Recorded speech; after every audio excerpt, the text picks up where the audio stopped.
나도 앞으로는 처가의 모든 지원 끊고 너가 우리 엄마한테 한 만큼 딱 그만큼만 대우할 거야.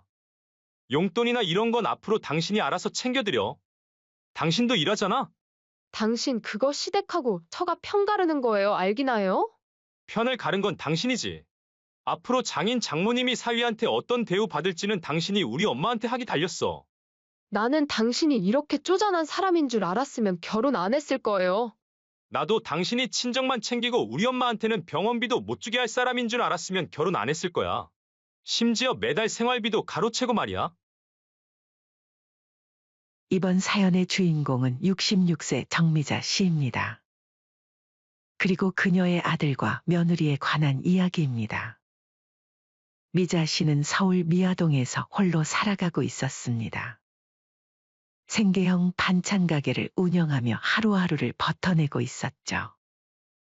남편과 사별한 지 15년 그녀는 혼자서 아들 이현석을 키워냈습니다.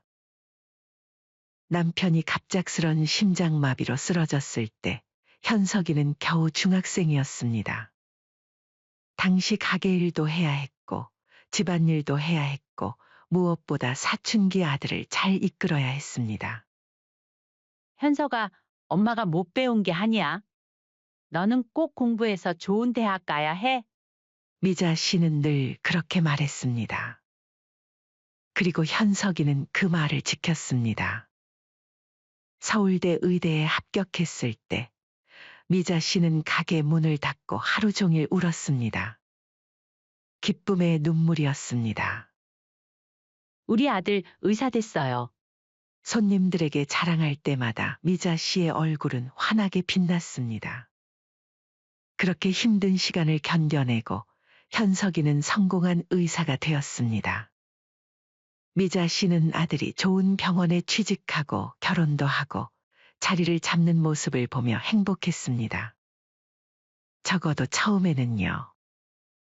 아들 현석이는 몇 해 전 최유진이라는 여자와 결혼해 경기도 광교의 신축 아파트에서 살고 있었습니다. 처음에는 어머니 자주자주 찾아뵐게요라던 며느리였지만 어느 순간부터 연락은 뜸해졌고 만날 때도 형식적인 인사만 건네는 사이가 되었습니다. 집으로 돌아온 미자 씨는 달력을 바라보았습니다. 동그라미가 쳐진 날짜가 있었습니다. 바로 어제가 그녀의 생일이었죠. 전화도 문자도 오지 않은 하루였습니다. 또 잊었나 보다. 미자 씨의 전화기가 울렸습니다. 화면에는 아들 현석이라는 이름이 떠 있었습니다. 어머니, 생신 축하드려요. 어제 병원에 응급 환자가 와서 정신이 없었네요. 미안해요. 매번 이렇게 전화로만 안부 전하고 서운하시죠? 미자 씨는 고개를 끄덕였습니다. 실망했지만 티를 내고 싶지 않았습니다. 괜찮아. 바쁜 아들을 둔 엄마가 이런 건 이해해야지. 건강하니? 밥은 잘 먹고 다니고? 네, 잘 지내요. 그런데 엄마, 유진이는 연락 안 했어요? 미자 씨는 잠시 망설였습니다.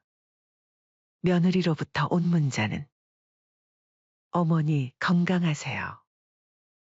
라는 짧은 한 줄이 전부였습니다. 그것도 자정이 거의 다 되어서야 왔었죠. 아, 유진이? 응, 문자 보냈어. 고마웠지. 전화를 끊은 후 미자 씨는 깊은 한숨을 내쉬었습니다. 가끔 TV에서 보면 며느리와 시어머니가 가족처럼 화목하게 지내는 모습이 나오곤 했습니다. 하지만 미자 씨에게는 그저 꿈 같은 이야기였습니다. 지난 설날 미자 씨는 아들 집에 초대받았습니다. 그날 처음 있었던 일은 아니었습니다. 며느리 유진이 친정에 급한 일이 생겼다며 시댁 방문을 취소한 것이었죠. 결국 미자 씨는 혼자 떡국을 끓여 먹었습니다. 현석아, 괜찮아. 급한 일이면 다녀와야지. 전화기 너머로 미안하다는 아들의 말에 미자 씨는 그렇게 대답했습니다. 그리고는 혼자 창밖의 달을 바라보며 한숨을 내쉬었습니다. 사실 비슷한 일은 여러 번 있었습니다. 미자 씨가 지난해 허리 수술을 받았을 때는 아들이 수술 전날 병문안을 왔습니다. 그리고 수술 다음 날에도 잠깐 들렀죠. 하지만 이번 기간 내내 붙어 있진 못했습니다. 아들은 병원 응급실 당직 때문에 바빴고 며느리는 한 번도 찾아오지 않았습니다. 제 선배 지인이 하는 곳이라 잘 봐주셨을 거예요. 다행히 수술은 잘 됐다네요. 어머니, 이제 좀 쉬세요. 그렇게 말하고 병실을 나선 현석이는 그 후로 2주간 입원 기간 동안 단 한 번 더 찾아왔을 뿐이었습니다. 미자 씨는 퇴원할 때도 혼자 택시를 타고 집으로 돌아왔습니다. 그녀는 아직도 눈앞에 선했습니다. 지난 추석 아들이 처가에 보낸 선물 세트들. 고급 한우, 명품 화장품까지. 반면 미자 씨에게는 시중에 파는 평범한 추석 선물 세트 하나였습니다. 그것도 배달원이 가져다 준 것이었죠. 현서가 사돈어른 생신 잘 챙겨드렸어? 미자 씨는 문득 지난달 통화에서 아들이 했던 말을 기억해냈습니다. 골프채 선물해드렸어요. 유진이가 고르긴 했지만 거의 200만 원 들었어요. 그 말을 들었을 때 미자 씨는 아무 말도 하지 않았습니다. 자신의 생일에는 밥 한 끼 안 사고 장인에게는 200만 원짜리 선물을 했다는 사실이 서운했지만 표현하지 않았습니다. 그녀는 자식을 위해 일생을 바쳐온 많은 어머니들처럼 자신의 서운함을 억누르고 아들의 선택을 존중하려 했습니다. 그녀에게 남은 것은 아들뿐이었으니까요. 며느리 유진이는 친정에는 매우 잘했습니다. 자주 처가에 들러 집안일을 도왔고 부모님 생신에는 호텔 뷔페를 예약했습니다. 명절이면 며느리의 부모님은 고급 호텔에서 숙박권을 선물 받았고 작년에는 아예 부부가 함께 며느리 부모님을 모시고 해외여행을 다녀왔습니다. 어머니, 죄송해요. 이번 주말에 저희 부모님이랑 일본 다녀오기로 했어요. 작년 미자 씨의 생일에 유진이가 했던 말이었습니다. 현석이는 어깨를 으쓱하며 다음에 꼭 모시고 가겠다며 죄송하다는 표정을 지었지만 결국 미자 씨의 생일에 둘 다 오지 않았습니다. 대신 택배로 케이크와 작은 선물이 도착했죠. 엄마 자주 찾아뵙지 못해 죄송해요. 미자 씨는 그날 밤 오랜만에 결심을 했습니다. 감정의 골이 더 깊어지기 전에 아들에게 직접 찾아가 모든 것을 털어놓기로 했습니다. 가슴에 맺힌 서운함, 외로움, 그리고 무엇보다 궁금증. 왜 아들은 점점 더 멀어져 가는 것인지, 왜 며느리는 그토록 처가만 챙기는 것인지 그 이유를 알고 싶었습니다. 이튿날 미자 씨는 오랜만에 아들 집을 찾았습니다. 하지만 아들은 출근하고 없었고 며느리도 친정에 갔다고 했습니다. 결국 그녀는 다시 물러설 수밖에 없었습니다.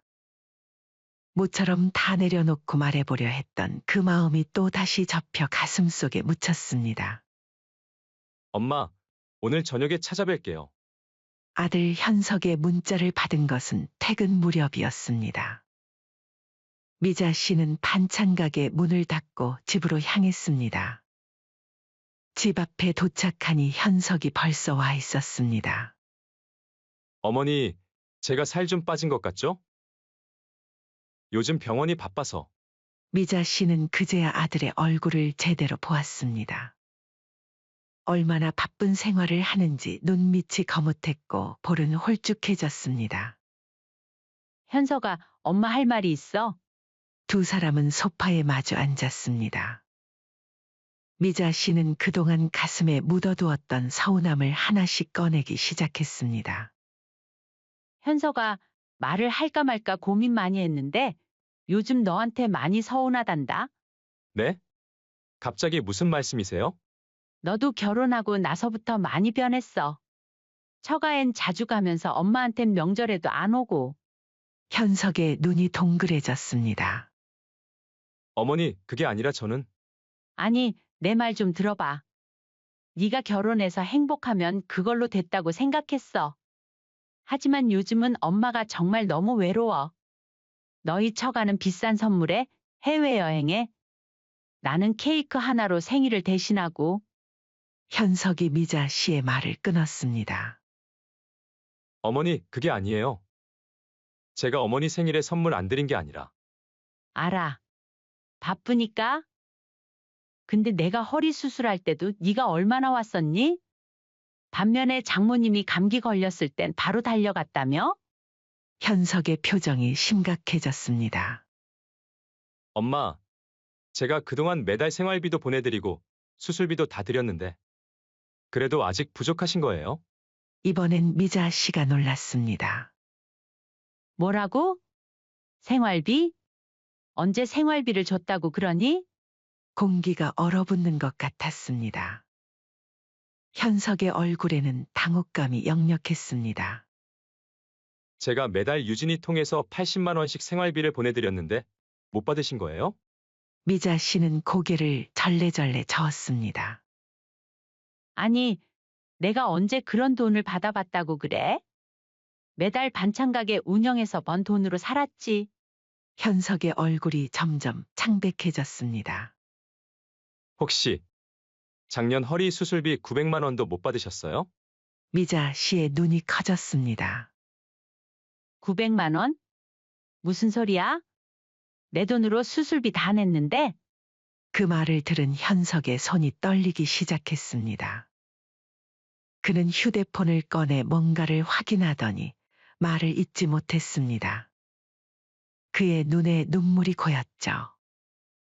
현서가 무슨 일이야? 왜 그래? 제가 어머니 생활비랑 수술비를 유진이한테 맡겼어요. 어머니와 유진이가 더 가까워졌으면 좋겠다고 생각해서.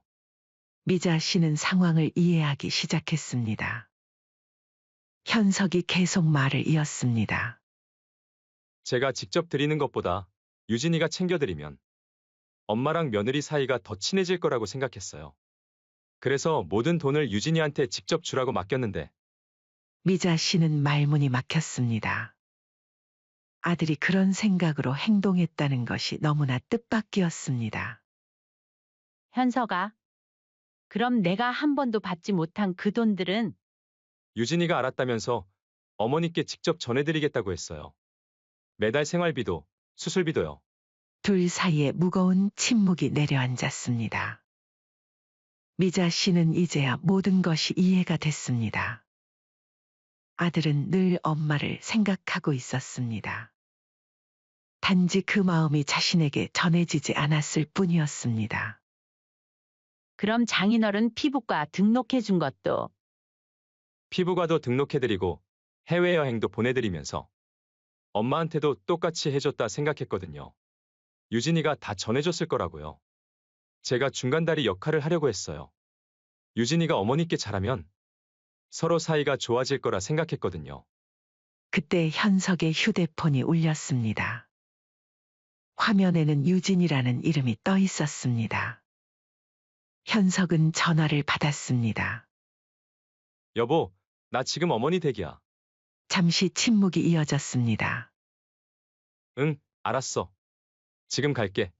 전화를 끊은 현석은 미자 씨를 바라보았습니다. 어머니, 저 지금 가봐야 할 것 같아요. 유진이랑 얘기 좀 해봐야 될 것 같아요. 미자 씨는 고개를 끄덕였습니다.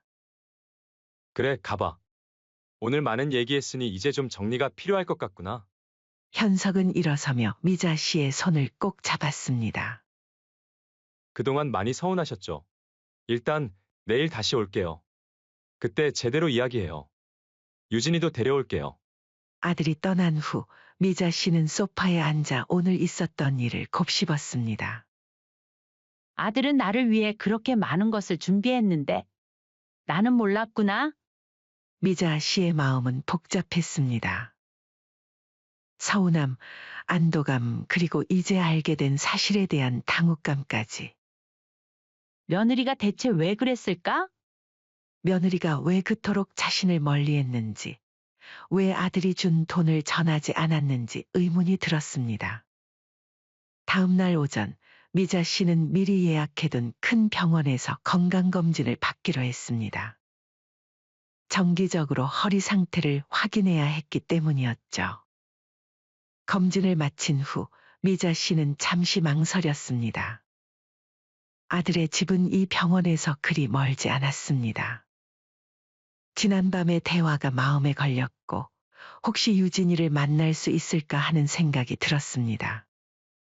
아들이 저녁에 데려온다고는 했지만 애기도 할 겸 미리 가서 점심이라도 같이 먹으면 어떨까? 미자 씨는 용기를 내어 아들의 아파트로 향했습니다. 광교의 높은 아파트 단지에 도착해 엘리베이터를 타고 32층으로 올라갔습니다. 문 앞에 서서 잠시 망설이다 초인종을 눌렀습니다. 누구세요? 인터폰 너머로 며느리 유진의 목소리가 들렸습니다. 유진아, 나야. 잠시 침묵이 흘렀습니다. 그리고 문이 열렸습니다. 문 앞에 선 유진은 놀란 표정이었죠. 어머님, 갑자기 웬일이세요? 미리 연락 주셨으면. 미자 씨는 어색하게 웃었습니다. 마침 근처 병원에 볼 일이 있어서 점심이나 같이 먹을까 해서. 유진의 표정이 굳어졌습니다. 오늘은 좀 곤란한데요. 애도 자고 있고 집도 정리가 안 돼서. 그리고 기분도 별로 좋지 않아서 그냥 돌아가시면 안 될까요? 그래? 그럼 어쩔 수 없지. 그럼 저녁에 보자. 문이 닫히는 소리와 함께 미자 씨의 가슴도 무겁게 닫혔습니다. 현관문 앞에 선 채로 한참을 그대로 서 있었습니다. 발걸음을 떼기가 힘들었습니다. 결국 그녀는 아들의 집에 들어가지도 못한 채 돌아서야 했습니다. 어제 현석이와 했던 그 대화가 꿈은 아니었겠지? 며느리의 차가운 반응에 미자 씨는 혼란스러웠습니다. 어제 아들이 말한 것처럼 유진이 정말 그런 짓을 했다면 오늘 이렇게 대하는 이유는 무엇일까요? 미자 씨는 집으로 돌아와 오후 내내 멍하니 앉아 있었습니다. 저녁 시간이 가까워오자 현석에게서 전화가 왔습니다. 엄마, 저희 아까 출발했어요. 30분 후에 도착할 것 같아요. 그래, 알았다.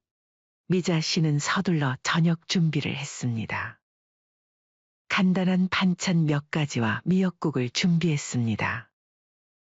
그리고 거실을 정리하고 옷도 갈아입었습니다. 초인종 소리가 울렸습니다. 문을 열자 현석과 유진이 서 있었습니다. 아들 현석의 표정은 굳어 있었고 며느리 유진은 어색하게 서 있었습니다. 들어오거라. 세 사람은 거실 소파에 앉았습니다. 어색한 침묵이 흘렀습니다. 아들 현석이 먼저 입을 열었습니다. 오늘 엄마 우리 집에 오셨다면서요? 미자 씨는 고개를 끄덕였습니다. 응, 병원 갔다가 근처를 지나게 되어서 점심이나 같이 먹을까 했지. 현석은 유진을 바라보았습니다. 유진은 입술을 깨물며 어색하게 자세를 바꿨습니다. 유진아, 어머니께 할 말 있지? 유진은 눈을 굴리더니 마지못해 입을 열었습니다. 어머님, 제가 말씀드릴 게 있어요. 미자 씨는 아무 말도 하지 않고 기다렸습니다. 유진은 계속해서 말했습니다. 현석 오빠가 제게 어머님 생활비와 수술비를 전해드리라고 했는데 제가 그걸 제대로 전달하지 않았어요. 현석이 끼어들었습니다. 유진아, 제대로 말해. 전달하지 않은 게 아니라 아예 주지 않았잖아. 그래요, 안 줬어요. 근데 그게 뭐 어떤데요? 아들 현석은 놀란 표정이었습니다. 유진아, 지금 뭐 하는 거야? 오빠, 내가 왜 매번 시어머니 심부름꾼이 되어야 하는데요? 그깟 돈 몇 푼 내가 쓴 게 그렇게 아까워요? 어제부터 그걸로 들들 볶기나 하고. 미자 씨는 충격을 받았습니다. 이런 반응은 전혀 예상하지 못했습니다. 유진아, 그건 어머니께 드리라고 내가 준 돈이야. 내가 언제 당신 돈 필요하다 할 때 안 준 적 있어? 엄마랑 당신 좀 가까이 지내게 하려고 일부러 전해준 건데. 그래서요? 오빠가 직접 주면 되잖아요. 왜 나한테 맡겨요? 내가 해야 할 일이 그것만 있는 것도 아니고. 그렇게 불편한 일이었으면 미리 말하지 그랬어. 미자 씨가 끼어들었습니다. 유진아, 그렇게 생각한다면 현석이한테 그렇게 말했어야지. 왜 돈을 전해주겠다고 해놓고 전달하지 않은 거야? 유진은 어깨를 으쓱했습니다. 처음엔 깜빡했어요. 근데 나중에는 솔직히 왜 이런 돈을 들여야 하는지 이해가 안 됐어요. 어머님, 반찬 가게도 하시고 수입이 있잖아요. 왜 계속 용돈을 받아야 하는지. 현석의 얼굴이 붉어졌습니다. 유진아, 그게 무슨 소리야? 엄마가 그 돈 벌려고 얼마나 힘들게 일하는데. 그건 어머님의 선택이잖아요. 왜 우리가 매달 돈을 부담해야 하는지 모르겠다는 거예요. 내가 장인 장모님한테 안 드리고 엄마한테만 줬으면 몰라도 그렇게 말하는 건 좀 아니지 않아? 장모님한테 드릴 때는 아무 말도 안 하더니 왜 이제 와서 그러는 건지 모르겠네? 그리고 솔직히 어머님이 불편해요. 현석은 더 이상 참지 못하고 소리쳤습니다. 유진아, 지금 내가 하는 말 들어봐. 엄마가 나를 키우기 위해 평생을 희생하셨어. 난 900만 원의 수술비뿐만 아니라 9천, 9억이라도 드릴 수 있어. 그리고 돈이 중요한 게 아니고 마음인 거잖아? 유진은 코웃음을 쳤습니다. 그런 돈이면 친정에나 보내지. 현석의 눈이 커졌습니다. 방금 뭐라고 했어? 아니, 그냥 말해봐. 방금 뭐라고 했어? 현석은 탁자 위에 노트북을 열었습니다. 빠르게 뭔가를 탐색하더니 화면을 유진에게 보여주었습니다. 이거 뭐야? 내가 어머니 드리라고 준 돈으로 내 부모님한테 보낸 내역이잖아? 이걸로도 부족하다는 거야? 유진의 얼굴이 창백해졌습니다.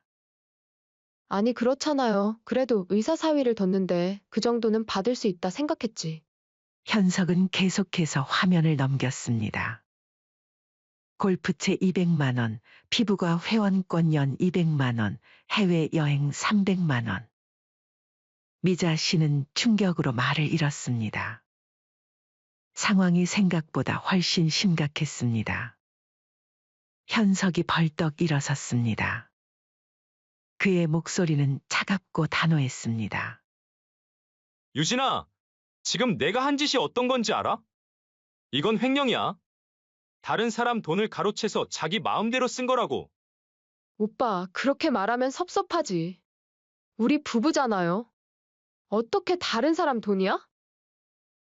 현석은 한 번도 보지 못한 단호한 표정으로 유진을 바라보았습니다.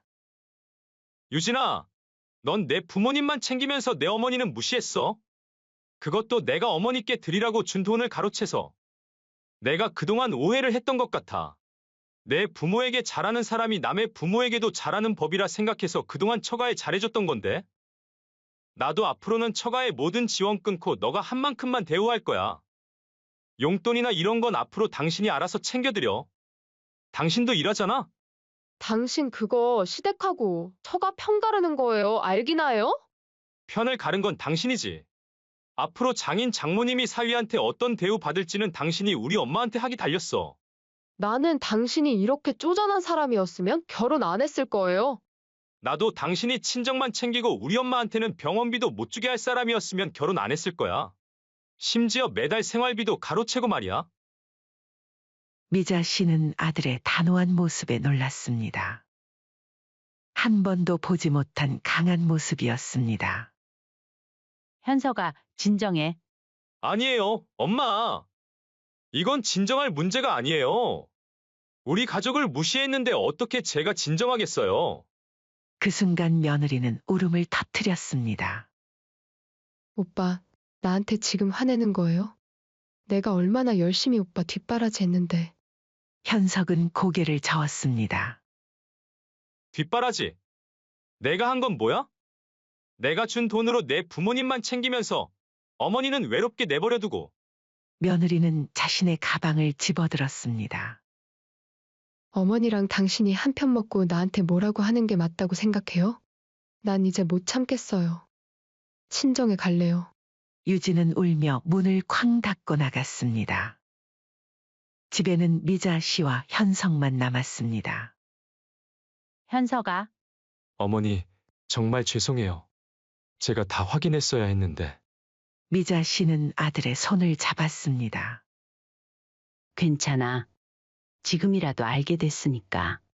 현석의 눈에는 결연한 의지가 서려 있었습니다. 어머니, 이제부터는 제가 직접 챙겨드릴게요. 그동안 어머니가 얼마나 외로우셨을지 생각하면. 미자 씨는 아들의 손을 꼭 잡았습니다. 현석아, 나는 네가 그런 마음이었다는 걸 알게 되어 기뻐. 그 마음만으로도 충분해. 내가 아들한테 돈을 바라겠니? 이제 됐다. 이제부터는 절대 유진이한테 맡기지 않고 제가 직접 드릴게요. 마음이라도 고맙다. 어머니, 제가 감사해야죠. 어머니가 아니었으면 지금의 제가 없었을 거예요. 두 사람은 오랜만에 마음을 터놓고 대화를 나눴습니다. 그동안의 오해와 서운함이 눈 녹듯 사라지는 느낌이었습니다. 그렇게 시간이 흘러 아들은 어머니를 조용히 찾아갔습니다. 엄마, 맨날 일만 하시고 여행도 한 번 못 가셨죠? 이번엔 제가 모실게요. 그리고는 약속대로 전북 부안의 한옥 고택을 예약해 2박 3일 효도 여행을 떠났습니다. 푸른 바다가 보이는 전통 한옥에서 모자는 오랜만에 단둘이 시간을 보냈습니다. 첫날 저녁 바다를 바라보며 마주 앉은 두 사람. 미자 씨는 아들의 얼굴에서 결연한 의지를 읽을 수 있었습니다. 엄마, 정말 죄송합니다. 제가 이번 일로 많은 생각을 했어요. 미자 씨는 따뜻한 차를 마시며 고개를 저었습니다. 현석아, 괜찮아. 이제 다 알았으니까. 아니에요, 어머니. 제가 얼마나 어리석었는지. 유진이가 그런 사람인 줄 몰랐어요. 미자 씨는 아들의 손을 잡았습니다. 그 아이도 자기 나름의 이유가 있었을 거야. 현석은 고개를 절레절레 저었습니다. 어머니, 너무 착하셔요. 하지만 전 이제 결정했어요. 미자 씨는 호기심 어린 눈으로 아들을 바라보았습니다. 무슨 결정? 그때 말했던 것처럼 유진이에게 최후 통첩을 했어요. 이제부터 처가에 들어가는 내 돈, 내 시간, 내 정성. 그건 유진이가 어머니한테 해준 만큼만 알 거라고요. 미자 씨는 놀란 표정이었습니다. 현석아, 그러지 않아도 돼. 괜히 부부 사이 틀어지면 어쩌려고. 아니에요, 어머니. 이건 필요한 조치예요. 유진이도 이젠 알아야 해요. 내가 어머니를 얼마나 사랑하는지, 그리고 어머니께 해야 할 도리가 뭔지. 미자 씨는 마음이 복잡했습니다. 아들의 단호한 태도가 고마우면서도 한편으론 며느리와의 관계가 걱정되었습니다. 유진이가 뭐라고 하던? 현석은 쓴웃음을 지었습니다. 처음엔 화가 나서 발끈했죠. 아니, 당신 이게 무슨 말이야? 우리 엄마한텐 그렇게 잘하더니. 하면서요. 그래서? 제가 말했어요. 그건 내가 내 어머니한테도 그만큼 해주라고 믿었기 때문이야. 근데 넌 그걸 배신했어. 이젠 공평하게 내 방식 그대로 돌려줄게. 하고요. 미자 씨는 아들의 단호한 모습에 놀랐습니다. 그랬더니 뭐라고 하던? 말문이 막힌 것 같더라고요. 이제 자기 친정도 함께 무시당하게 된 현실 앞에 선 거죠. 현석은 주머니에서 카드 한 장을 꺼냈습니다. 어머니, 이 카드는 이제부터 어머니만 쓰시는 겁니다. 필요한 건 뭐든지 사세요. 특히 허리 치료에 도움되는 것들요. 미자 씨는 카드를 받아들며 미소 지었습니다. 이런 거 안 줘도 돼. 엄마는 내가 잘 되는 것만 봐도 행복해. 아니에요, 어머니. 이건 당연한 거예요. 그리고 현석은 잠시 망설이다 말을 이었습니다. 유진이랑은 사실 별거 중이에요. 제가 따로 나왔어요. 현석아, 설마 엄마 때문에? 현석은 고개를 저었습니다. 어머니 때문이 아니에요. 유진이가 저한테 한 짓 때문이에요. 어머니께 드리라고 한 돈을 빼돌린 것은 물론이고, 알고 보니 제 계좌에서 훨씬 더 많은 돈을 빼내 자기 마음대로 썼더라고요. 미자 씨는 충격을 받았습니다. 정말? 미자 씨는 아들의 손을 꼭 잡았습니다. 현서가 그래도 너무 섣부르게 판단하지는 말거라. 자식 둘도 있잖아. 걱정 마세요, 어머니. 자식들은 제가 책임질 거예요. 그리고 유진이도 시간을 좀 두고 생각해보라고 했어요. 정말 반성하고 바뀔 의지가 있는지. 둘의 대화는 밤늦게까지 이어졌습니다. 아들의 결단력 있는 모습을 보며 미자 씨는 감탄했습니다. 자신이 그렇게 키운 아들이 이제는 든든한 버팀목이 되어 있었습니다. 그렇게 몇 달이 지났습니다. 며느리는 몇 번 화해를 시도했지만 아들의 태도는 단호했습니다. 매주 어머니와 시간을 보내고 필요한 것들을 챙겨드렸습니다. 한 번은 반찬 가게 앞에 새 간판을 달아주기도 했습니다. 현서가 이런 거 안 해도 된다니까? 어머니, 이제부터는 제가 다 챙길 거예요. 중간다리 같은 거 안 해요. 앞으로 어머니 일은 제가 나서서 할 거예요. 어느 주말 현석은 재래시장에서 산 반찬 몇 가지를 사서 어머니 집 냉장고에 채웠습니다. 어머니, 이제 반찬 가게 그만두세요. 제가 모실게요. 미자 씨는 고개를 저었습니다. 아니야, 이 일이 내 낙이야. 그리고 아직은 충분히 할 수 있어. 현석은 미소 지었습니다. 알았어요. 하지만 몸 힘들면 언제든지 말씀하세요. 제가 책임질게요. 미자 씨는 더 이상 외롭지 않았습니다. 중간에서 일부러 전달되지 않던 그 사랑이 이제는 직접 그녀에게 도달하고 있었으니까요. 그날 밤 미자 씨는 오랜만에 편안한 잠을 잤습니다.